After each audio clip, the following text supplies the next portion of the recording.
أرخص سيارة توفرها فيات في السوق الجزائرية.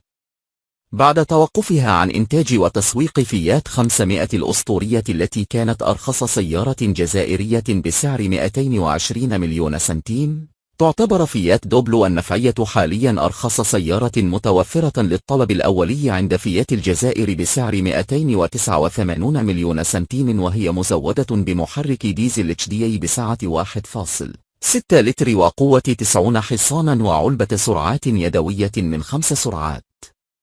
كما تتوفر أيضا سيارة فيات دوبلو بانوراما كولوت القاعدية بسعر 335 مليون، وهي مزودة بمحرك بنزين بسعة 1.6 لتر بقوة 115 حصان.